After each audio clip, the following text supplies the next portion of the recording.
Kaixo, ongietorri jakindunera. Gaurko bideoan ikusiko dugu zelan kalkulatzen den maiztasun taula batean, maiztasun erlatiboa.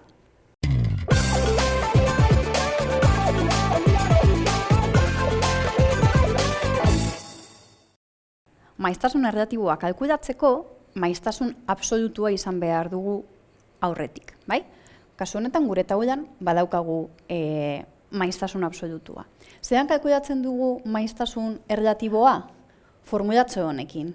N-i, hau da maiztasun absolutua, zati N.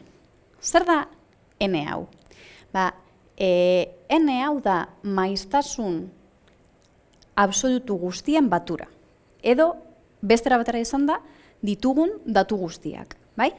Orduan, hau ikusita egin behar dugun lehenengo gauza da N kalkulatzea. Bai? Hau da, N-i edo maiztasun absolutu guztiak batzea.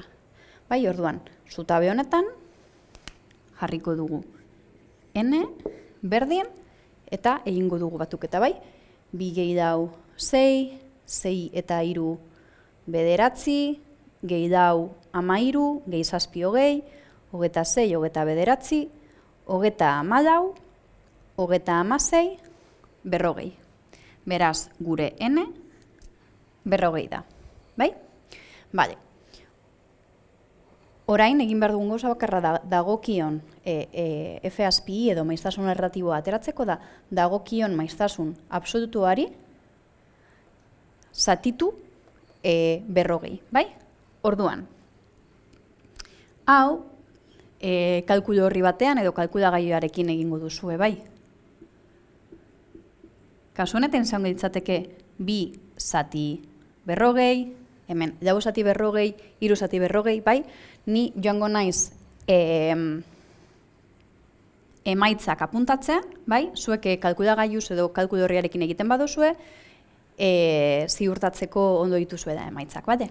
Beraz, 2 zati 40, 0,05, lau zati 40, 0,1, 3 zati 40, 0,015, lau zati 40 esan dugu 0 bat dela, 0,1 dela, 7 zati 40, 0,115, 6 zati 40, 0,15, 3 zati 40, 0,015, 5 zati 40, 0,125, 2 zati 40, 0,05, eta lau zati 40, 0,1.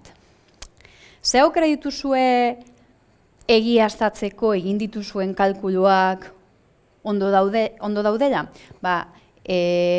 Batu behar dituzue maiztasun erlatibo guztiak eta maiztasun erlatiboaren batuketa bat emango dizue, bai? Bale. Maiztasun erlatiboa aurkezteko beste modu bat ehunekoetan da, bai? Eta zelan bihurtzen dugu maiztasun erlatibo hau ehunekotan? Oso erraz, bai?